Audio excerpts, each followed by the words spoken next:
Welcome to the Practically Speaking Mom podcast. Last week, Val kicked off a 3-part interview with her guest, Tiffany Deschner, an intentional mom of 3 and a member of Val's Practically Speaking Mom leadership team. This week, in part 2, they begin with a daily 5 to 10 minute plan that can help your young child become more independent and less mom-dependent. If you adapt this concept for each age group, you can see your child move from clingy to confident. Then they shift the conversation to plenty of great health tips for a busy family. Next week, they'll finish up their discussion by looking at ways to personality parent. That is, adjusting your parenting style based on the personality of your child, all with the goal of equipping your unique child to thrive in the world around them. Now, this is a long-distance interview, so what it lacks in sound quality, it makes up for in practical parenting solutions. Let's begin episode 71 with Val and Tiffany Deschner. Well, let's talk about that 7-month-old baby girl you've got. How is that going with you to have 3 littles? I know it feels like a second grader is big, and it is big, but it's still definitely an age where you are having to think of everything and keep everything on track. It's all on you. So what do you feel like are some struggling things right now? Well, I don't remember our other 2 being so active at this age. She is crawling and pulling up on things, and which pulling up on things not very safely. So I feel like I have to keep it. But something I was going to ask you about that I've always meant to do and never did with my bigger girls is blanket time. I remembered you talking about blanket time, but just the steps and actually implementing that. Right. Okay. So anytime you're implementing something new, you do have to make some time and space for it. Like, I wouldn't encourage you to do this while you're multitasking a lot of things necessarily, but just even take 5 minutes of time, lay a small blanket out, and you're teaching her the concept of this is her boundaries. And this isn't something that you want her to implement for very long every day, but a little bit of time every day where she knows when this blanket comes out, these are her boundaries. And there's great benefit to this because you're not always in a safe environment for her to have total freedom.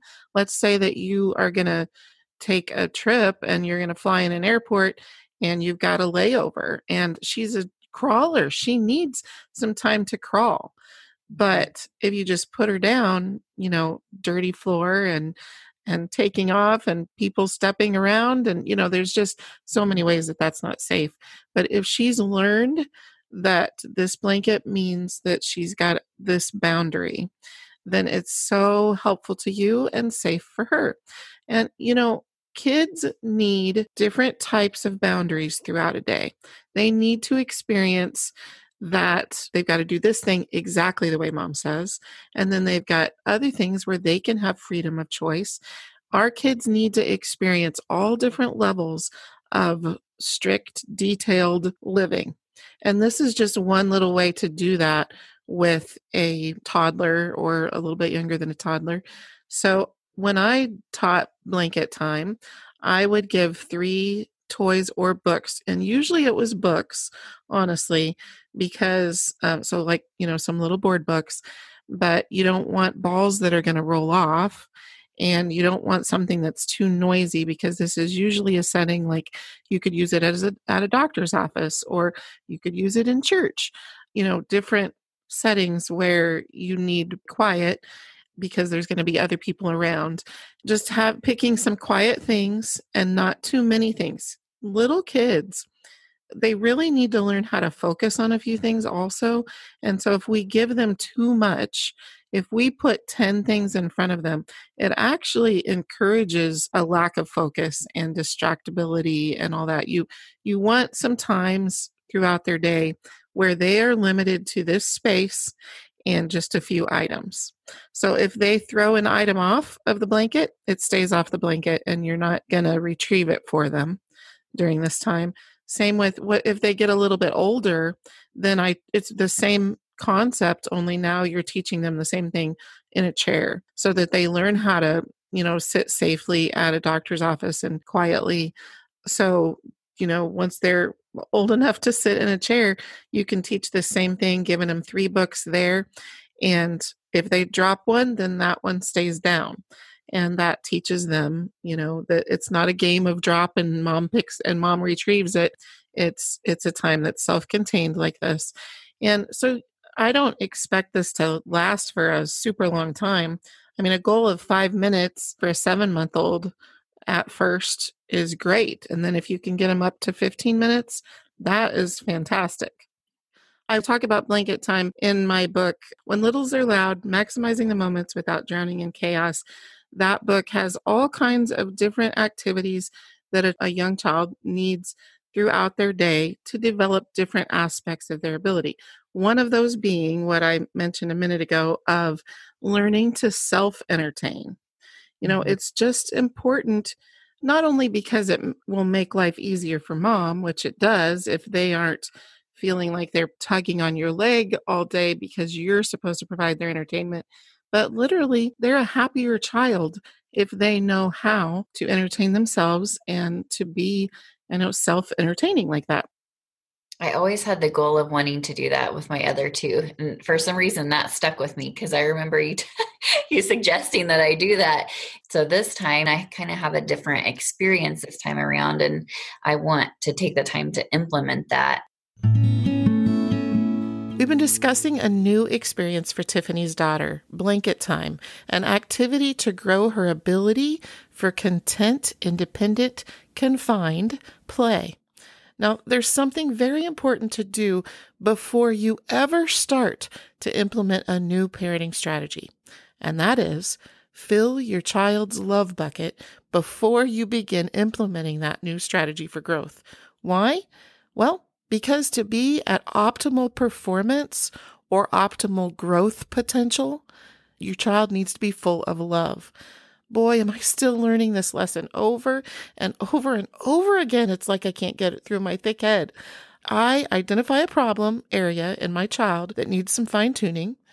I'm feeling frustrated about it. And so I prematurely jump right into working on their character issue.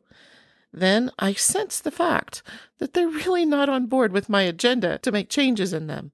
Well, I didn't prime the pump first. I didn't fill their love bucket first.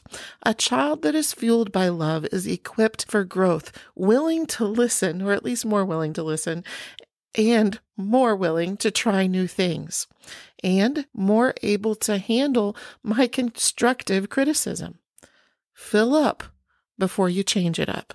If you need some ideas for how to fill their love bucket, then go back to episode 3, which is called Ways to Love Your Child from Toddler to Teen.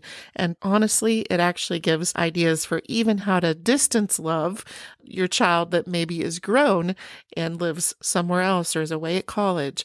So you go back to episode 3, listen to Ways to Love Your Child from Toddler to Teen. I will include a link to that in the show notes. You've always been someone who's focused on health and fitness and things. So how do you incorporate health into your family's life? What are some little tricks? Yeah. So we don't do a lot of screen time. So our girls play outside a whole lot, and we have a field behind our house, and they're constantly going on walks out in the field and digging in dirt. And so we encourage them to play outside as much as possible and just be active together, not make it a huge deal like, oh, I've got to go work out, or just be active together, do active things. And some simple things that I've done is we all take Juice Plus gummies. We all eat Juice Plus gummies. And I've noticed a huge impact in our overall health as far as that goes. And it's also given me a lot more peace in the state of the world right now to be boosting our immune system with those gummies. And I try to do simple swaps like veggie pasta instead of regular pasta, and substituting turkey meat instead of red meat, and try to not make a big deal out of eating healthy, just normalize it. I have recently, blended up some chia seeds, and because my 7-year-old eats just about anything. And My 5-year-old isn't so much that way, but she loves her gummies.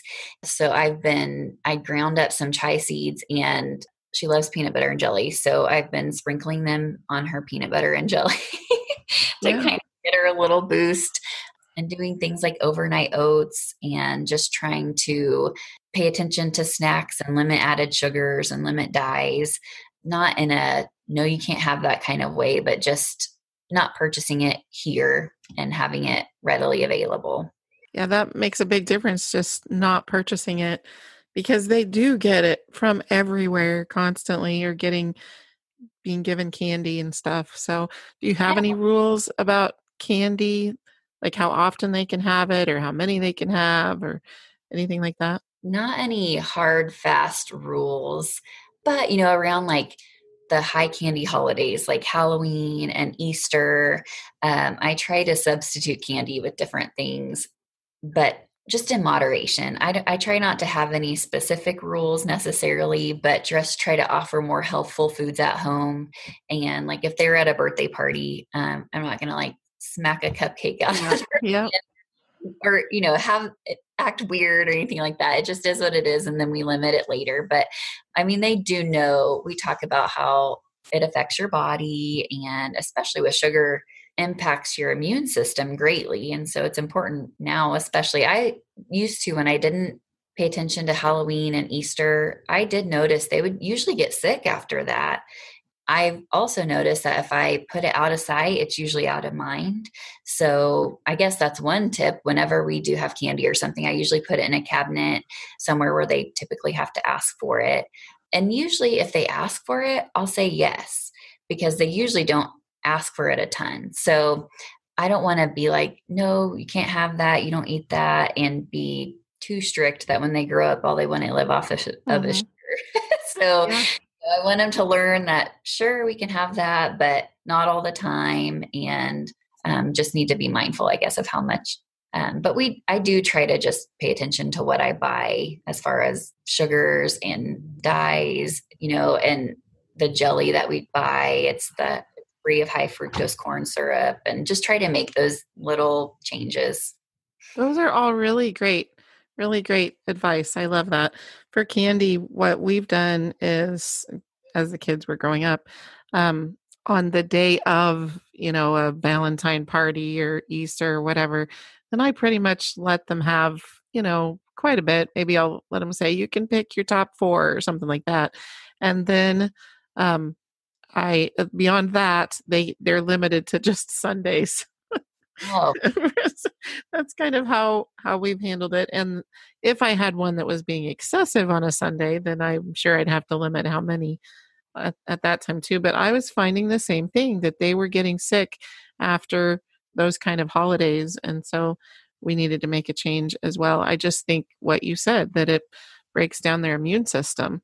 I don't mean get sick like they ate so much at that moment that they had a stomach ache. I mean that the sugar was just hurting their immune system in general. So, and the other day, I tried something different with getting some more veggies. And my youngest one is definitely a bit more, I won't say she's picky, because she's really worked on it and worked on improving that. And I wouldn't want to say that about her, because she's come a long way.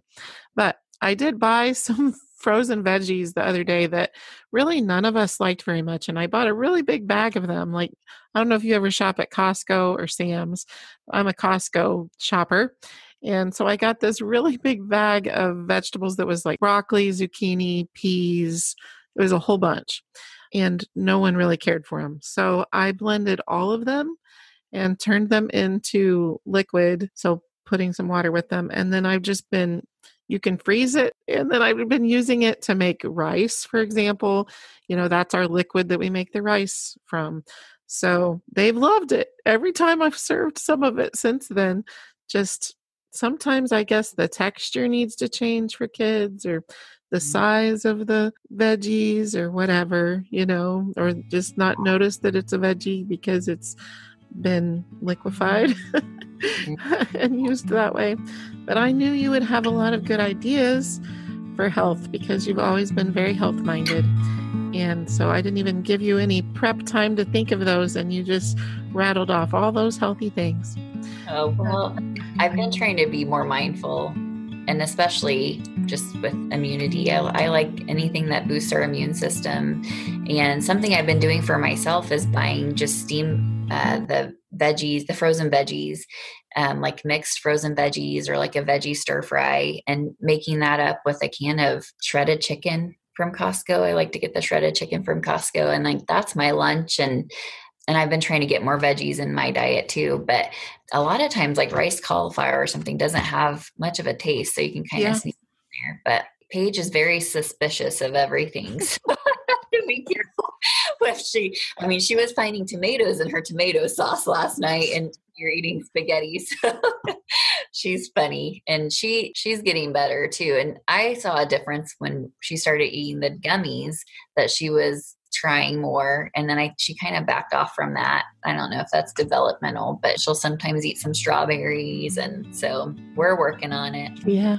Well, we are Juice Plus gummies and vitamins people too, so we love them. Val and Tiffany will wrap up their discussion next week when Tiffany asks about a very real-life mom struggle, dealing with the strong emotions of our kids, knowing when to address issues and when to let them slide while you have compassion for their emotions. It's a tough balance. Here's a sneak peek into their conversation. Because a lot of times I'll sit there and I'll acknowledge your feelings. I know you're feeling frustrated because this happened, but sometimes it feels like I'm on a hamster wheel of acknowledging it, and then she repeats it, and then I acknowledge it and she repeats it. And it's like, okay, I'm not going to discuss this anymore with you because we're not getting anywhere. So I'll say, I'm going to give you a little time, and when you're done, you can come talk to me and we can talk about it. But I'm not going to continue saying the same thing over and over with you. Or I might just sit and rub her back and help her just calm down and not say anything, because sometimes she just escalates and gets louder and louder. So I don't know. It's just one of those situations that I feel like sometimes I want to address in a respectful, gentle parenting type of way, but I also don't want to dismiss if she's being disrespectful or just allow those kinds of behaviors. You've been listening to episode 71 of the Practically Speaking Mom podcast, the place for an intentional mom to build a strong family. My intentional mom friend, your family is God's masterpiece. He designed the special and unique combination of your little tribe. It's an honor to meet with you every week to help equip and encourage you in your worthy journey of being mama to your masterpiece. If this podcast is a blessing to you, won't you please take the time to share it with moms that you know? So share this podcast with a friend, and then head over to practicallyspeakingmom.com to subscribe to my weekly email containing a blog post and podcast. Join me on Instagram at Practically Speaking Mom, and in the private Facebook group, Intentional Mom Strong Family. See you next week.